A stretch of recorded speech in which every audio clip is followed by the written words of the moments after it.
حضرت مولا علی شیر خدا کرم اللہ تعالی وجہ الکریم فرماتے ہیں نبی پاک ایک سفر پہ گئے تو مجھے اپنا نائب بنا کے مدینے میں چھوڑ گئے حفاظت کے لیے. میری باتوں کی سمجھ تو آ رہی ہے نا آپ حضرات کو؟ حضور مجھے چھوڑ گئے. کہتے ہیں میرے پاس مال غنیمت کے تھوڑے سے پیسے تھے, میں سونے کا ایک ہار لایا, ایک لاکٹ لایا اور سیدہ فاطمہ کو تحفہ دیا پہلی دفعہ, سونے کا ہار. انہوں نے پہن لیا. نبی پاک علیہ السلام کا طریقہ مبارکہ یہ تھا کہ حضور جب سفر پہ جاتے تھے تو سب سے آخر میں سیدہ فاطمہ کے گھر جاتے, اور جب واپس آتے تو سب سے پہلے آتے, سب سے پہلے. حضرت علی کہتے ہیں قاصد آیا, اس نے آ کے بتایا کہ کل نبی پاک واپس آ جائیں گے. سیدہ فاطمہ بڑے دنوں سے انتظار کر رہی تھی کہ حضور آئے نہیں, اتنے دن ہو گئے. جب جا کے بتایا نا کہ کل حضور آئیں گے تو کہتے سیدہ نے صبح سے صفائیاں شروع کر دی. کھانا پکایا اپنے محبوب کے لیے, حضور کے لیے بہترین کھانا بنایا اور بہت ساری تیاری کی. کہتے ہیں حضور آئے حسب روایت, حسب عادت, وہی مبارک عادت جو محبوب کی ہمیشہ سے تھی. نبی پاک آئے, پہلا قدم سیدہ فاطمہ کے گھر میں رکھا, السلام علیکم کہا, اور سیدہ نے وعلیکم کہا تو حضور نے ان کا چہرہ دیکھا تو واپس چلے گئے. حضرت فاطمہ رونے لگ گئی. مولا علی شیر خدا کہتے ہیں میں گھر آیا تو بی بی صاحبہ زاروں قطار رو رہی. فاطمہ کیا ہوا؟ کالی پتہ نہیں, حضور سلام لیا واپس چلے گئے, ایسا کبھی ہوا ہی نہیں, پتہ تو کریں. شیر خدا کہتے ہیں میں مسجد میں گیا تو نبی پاک بھی ایک کونے میں بیٹھ کے رو رہے تھے. میں نے کہا یا رسول اللہ آپ یہاں رو رہے ہیں, فاطمہ وہاں رو رہی ہے, بات کیا ہے؟ تو نبی کریم علیہ السلام نے فرمایا وہ میری بیٹی ہو کے سونا پہنتی ہے, اگر فاطمہ بھی سونے سے پیار کرے گی تو امت کی غریب بیٹیاں کدھر جائیں گی؟ وہ بھی سونا پہننے لگ گئی ہے, وہ بھی اگر یہ کام کرے گی تو غریبوں کی بچیاں کس کے طریقے پہ چلیں گی؟ وہ بھی سونا پہنتی ہے. حضرت علی کہتے ہیں میں نے کہا یا رسول اللہ انہوں نے نہیں پہنا, وہ تو میں نے لا کے دیا ہے, انہوں نے خواہش نہیں کی. تو محبوب نے فرمایا اسے جا کے بتاؤ. حضرت فاطمہ الزہرا رضی اللہ تعالی عنہا کو جا کر کے بتایا گیا کہ محبوب پاک تو اس بات سے آپ سے ناراض ہیں. حضرت فاطمہ نے اسی وقت سونا اتارا, کہا علی جو مدینے میں سب سے غریب گھر ہے اسے دے آ جا کے. بھائی نبی پاک نے انہیں سادگی میں رہنا, پاکیزگی میں رہنا سکھایا, انہیں حسن سکھایا, انہیں عبادت سکھائی. نبی پاک علیہ السلام, یہ تو ساری دنیا بیان کرتی ہے کہ امام حسین نبی پاک کے کندھے پہ بیٹھ جاتے تھے سجدے کے عالم میں تو 72 تسبیحیں حضور پڑھتے تھے. پتہ ہے حضور سکھاتے کیا تھے؟ نبی پاک امام حسین کو سجدہ کرنا سکھا رہے تھے. حضور سجدہ کرنا سکھا رہے تھے, سجدہ کرنا. پورے کربلا میں, پورے کربلا کے واقعے میں کسی جگہ بھی امام حسن اور امام حسین نے کسی ایک مقام پہ بھی یزیدیوں سے کوئی مطالبہ نہیں کیا, کوئی بات نہیں منوائی, کہا جو تمہاری مرضی. ایک بات صرف کی, ایک گزارش, توجہ ہے میری بات پر, ایک بات صرف کی, ایک مطالبہ رکھا. جب 9 محرم کو عمر بن سعد نے, شمر نے, ان سب نے کہا نا کہ حسین یا اب بات ختم ہو گئی, یا بیعت کرو یا جنگ کرو, تو امام حسین نے فرمایا مجھے ایک رات کی مہلت دو. علی کے بیٹے مہلت مانگ سکتے ہیں؟ بولے نا یار, مہلت مانگتے تھے وہ, کیا ضرورت تھی؟ امام حسین نے فرمایا مجھے مہلت دے, ایک رات رہ گئی ہے, میں راج کے سجدے کرنا چاہتا ہوں. سجدوں کے لیے مہلت مانگی, سجدوں کے لیے. توجہ ہے میری بات پر؟ محفلیں لمبی, نمازیں چھوٹی. 24 گھنٹے آپ کسی کو بٹھا لیں باہر, وہ بیٹھا رہے گا, گپے لگائیں. نماز کا ٹائم ہوگا تو پتہ نہیں کیا ہو جاتا ہے, لوگوں دوڑ گئے, او ہو نماز پڑھنی پڑ جائے گی. ایسے لگتا ہے جیسے کوئی بہت مشکل مرحلہ آن پڑا. بھائی کربلا والوں کا تو پیغام ہی نماز ہے, ان کا تو طریقہ ہی نماز ہے. امام حسین نے کہا ایک رات کی مہلت, فقط اس لیے کہ میں کھل کے نمازیں پڑھ لوں. ساری رات بڑی باتیں تھی نا, بڑی باتیں. سیدہ زینب سے دکھ سکھ کر سکتے تھے ساری رات, امام زین العابدین کو بڑی باتیں بتا سکتے, بڑا کچھ ہو سکتا تھا. لیکن امام زین العابدین کہتے ہیں ساری رات حسین ابن علی نے سر سجدے سے نہیں اٹھایا. چل تو اس طرح کر, امام حسین تو ساری زندگی ساری رات پڑھتے رہے نا, تو چل ایک رات کی عبادت کر ان کے نام پر, ایک رات ساری جاگ. نہیں نا تسی ہاں کی تھی, ایک رات کہی ہے میں نے, بڑا مشکل ہے ہمارے لیے. آپ یقین کریں مسلح, اور پھر کسی نے ہمیں کان میں بتا دیا ہے کہ تسی نسبت والے ہو, تسی بخشے ہو. اے کوئی پکی گل دس گیا ساری, اس میں کوئی شک نہیں کہ نسبت سے بخشے جائیں گے. لیکن امام حسین ڈائریکٹ نواسے ہیں نبی پاک کے. اگر وہ نسبت کے باوجود بھی ساری ساری رات نماز پڑھتے ہیں, تو کس قسم کا نسبت والا ہے کہ 10 محرم کو بھی تیری ساری قضا ہو جاتی ہے, ساری قضا چھٹی, ہم نسبت والے ہیں. بس نسبت کا یہ معیار ہوتا ہے. نسبت کا معیار یہ ہوتا ہے کہ جو محبوب نے کیا وہ ہم نے کر کے چھوڑنا ہے, وہ کام کرنا ہے. اور پھر اہل بیت نبوت کا اسوہ حسنہ پردہ ہے. پردہ بڑی گمراہی آ گئی ہے امت میں. اب جو بچی MA MBA کر لیتی ہے, وہ سب سے پہلے یہ مطالبہ کرتی ہے کہ ہمارے حقوق برابر کے. اسلام نے عورت کو برابر کے حقوق نہیں دیے, عزت والے حقوق دیے. کون سے حقوق دیے بولیے؟ میں ایک یونیورسٹی میں تھا تو ایک بچی نے پیغام دیا, کہنے لگی جی, بچیاں بھی تھی پردے میں بیٹھی ہوئی, لیکچر یونیورسٹی میں ہو رہا تھا, تو اس نے کہا جی عورت کا تو گھر ہی کوئی نہیں ہوتا,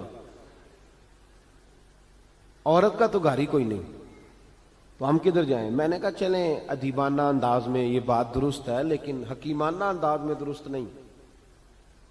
عورت کی تو اللہ تعالیٰ نے ذمہ داری بڑی شاندار رکھی ہے. جب تک باپ جوان ہوتا ہے نا, توجہ ہے میری بات پر, جب تک باپ جوان ہوتا ہے تو بیٹی اس کے گھر رہتی ہے, اور جب بچی جوان ہوتی ہے, ابا تھوڑا بوڑھے ہونے لگتا ہے نا, تو اللہ تعالیٰ خامند کی ڈیوٹی لگا دیتا ہے عورت پر. اور جب خامند تھوڑا بوڑھا ہونے لگ جاتا ہے تو بچے جوان ہو جاتے ہیں. تو میں نے کہا بی بی تو سمجھی نہیں, تو کہتی ہے میرا گھر کوئی نہیں. رب کریم نے تو تیرا محافظ ہمیشہ جوان آدمی کو رکھا ہے, جوان کو, کبھی باپ کو, کبھی بھائی کو, کبھی بیٹے کو, کبھی شوہر کو.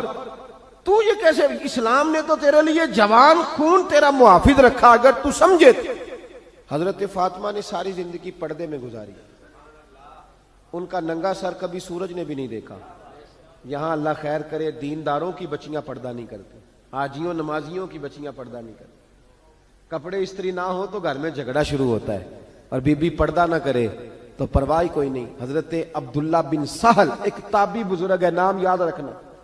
عبداللہ بن سہل کہتے ہیں سیدہ زینب جب کربلا سے واپس آئیں تو وہ میری پڑوسن تھیں.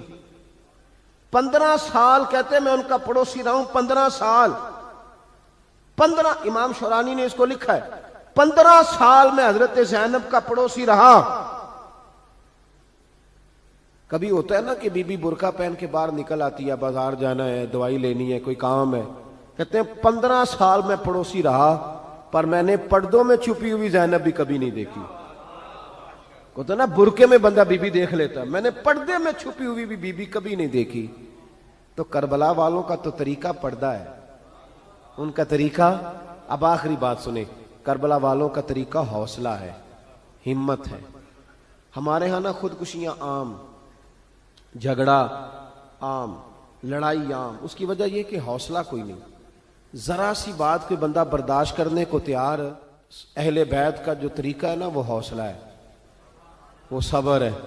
وہ چلے محبت کی بات ہے کر دیتا ہوں. ایک بابا جی سے میں نے پوچھا, میں نے کہا جناب صحت کیسی ہے؟ کہنے دکھا نہیں وڈیریاں کر چھڑیا. میں کہا کنی عمر تہاڈی؟ کہندا میں عمر تے ایویں 76 کو سال ہے. تے میں کہا دکھاں تو بغیر بھی ہن تساں وڈیریا ہی ہونا سی. بس کر دے, دکھوں کو بدنام کیا ہوا بلا وجہ. اب بس کریں, وڈیرے ہونا تھا کہ نہیں ہونا تھا؟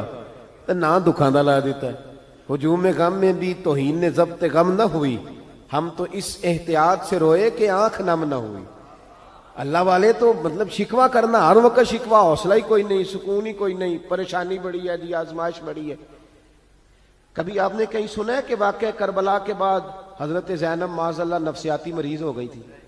امام زین العابدین, سیدہ سکینہ, حضرت صغرا, وہ حوصلے میں رہے, متوانا رہے. امام زین العابدین نے اس کے بعد بھی کئی دفعہ پیروں میں بیڑیاں پہنی, کئی دفعہ. سادات کا خاندان چلا. یہ جو داتا علی اجویری نے آ کے آپ کو کلمہ پڑھایا, یہ بھی سید زادے ہیں. سیدوں کا قافلہ رکا نہیں, یہ خواجہ اجمیری بھی سید زادے, غوث پاک جیلانی بھی سید زادے. یہ سادات کا سلسلہ چلتا رہا. بار بار آ کے امت کی قیادت کی ان لوگوں نے. جب دیکھیں نا یہاں کسی بندے کا کٹا ہوا ہاتھ پھینکا جائے نا, بلکہ انگلی پھینک دی جائے, تو لوگ ڈر کے بھاگ جائیں گے، کسی کا، اپنے کسی کا نہیں، کسی کا، کیونکہ انسان کا وجود کٹ جائے تو دہشت پیدا ہوتی، آپ ڈر کے بھاگ جائیں گے۔ امام حسین کا کٹا ہوا سر، توجہ ہے میری بات پر؟ ذرا غور کرنا، بندے کا سر کٹ جائے، ہم سنتے ہیں بات پر غور نہیں کرتے۔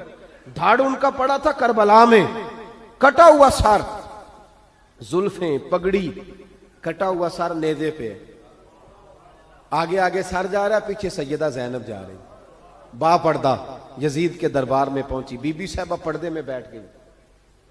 یزید کہنے لگا دیکھ لو اللہ نے مجھے عزت دی اور میرے دشمنوں کا معاذ اللہ کیا حال ہوا۔ جب اس نے یہ کہا نا تو حضرت نعمان بن بشیر صحابی بیٹھے تھے، اور ساتھ کہتے ہیں میرے ایک نابینا صحابی بھی بیٹھے تھے۔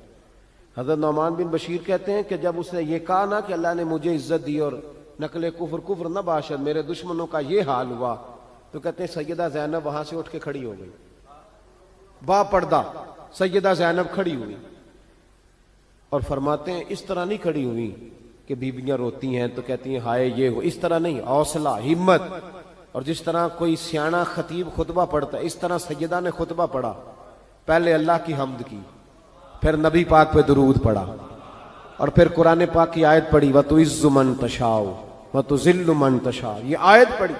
کہتے سیدہ کی آواز میں وہ روب تھا، وہ گرج تھی، وہ وقار تھا، وہ اطمینان تھا کہ وہ نابینا صحابی میرا گھٹنا ہلا کے کہنے لگے نعمان علی آ گئے ہیں دربار میں، علی آ گئے ہیں، جبریل امی بول رہے ہوں جیسے، حکمت کے گوہر رول رہے ہوں جیسے، دربار دمشق میں بی بی زینب کا خطاب منبر پہ علی بول رہے ہوں جیسے۔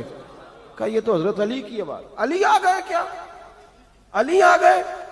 سیدہ زینب فرمانے لگی یزید تیری حکومت ہے تو تو کہتا ہے کہ اللہ نے تجھے عزت دی، ذرا وقت بدلنے دے، ذکر تیرا بھی ہوگا پر تجھ پر لوگ لعنت برسائیں گے، اور جب میرے حسین کا ذکر ہوگا تو خطیب جمعے کے خطبے میں ذکر کیا کریں گے، خطبوں میں میرے نام۔ بھائی حوصلہ پیدا کرے زندگی میں، ہمارے اندر حوصلہ نہیں رہا، حوصلہ نہیں، توانائی نہیں، ذرا ذرا سی بات پہ ہم بگڑتے ہیں، ناراض ہوتے ہیں، اپنی طبیعتوں کو اکٹھا کریں۔ پہلا سبق یہ عرض کیا ہے کہ اہل بیت سے پیار کریں، بحث چھوڑ دیں، صحابہ سے پیار کریں اور بحث، نبی پاک کا میلاد منائیں اور بحث کرنی چھوڑ دیں۔ اور دوسری بات یہ کہ اہل بیت کا طریقہ فقر و فاقہ ہے، ان کا طریقہ سخاوت ہے، ان کا طریقہ پردہ ہے، ان کا طریقہ عبادت ہے، ان کا طریقہ حوصلہ ہے۔